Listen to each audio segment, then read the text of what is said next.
সকালবেলা মেয়েকে স্কুলে দিয়ে এসে ফেরার পথে এই যে সবজিওয়ালা দাদার কাছ থেকে বেশ কিছু সবজি কিনে নিলাম। আর সঙ্গে নিয়ে নিলাম বেশ অনেকখানি আম। এখন তো আমের সিজন চলছে, তাই যত পারো আম এখনই খেয়ে নাও। আর এই দেখো এদিকে আকাশটা কি দুর্দান্ত লাগছে, তাই না? এখানে এখন না আছে খুব একটা রোদ আর না আছে আকাশে মেঘ। আর আকাশটা দেখে মনে হচ্ছে পুজো প্রায় চলেই এলো। এই দেখো ব্যাগ ভর্তি করে আম নিয়ে চলে এলাম বাড়ি। আর এইদিকে আজকে আমার রান্না হচ্ছে বেগুন, আলু, বরবটি, গাজর সব দিয়ে একটা তরকারি। আর এদিকে ভাতটা তো নামিয়েই ফেলেছি। আর এদিকে মাছ ভাজাও আমার অলরেডি কমপ্লিট, হবে আজকে মাছের ঝোল। আর এদিকে একটুখানি কাঁকরোল ভেজেছি। এই ছিল আমাদের আজকের দুপুরের মেনু।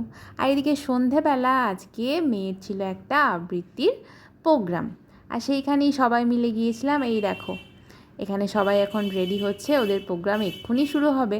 তাই আজকে সন্ধেটা কিন্তু আমাদের দারুণ কেটেছে। তো চলো আজকের মতো ভিডিওটা এখানেই শেষ করছি। ভালো লাগলে লাইক করে দিও, চ্যানেলটা সাবস্ক্রাইব করে দিও। দেখা হচ্ছে অন্য একটা ব্লগে। টাটা।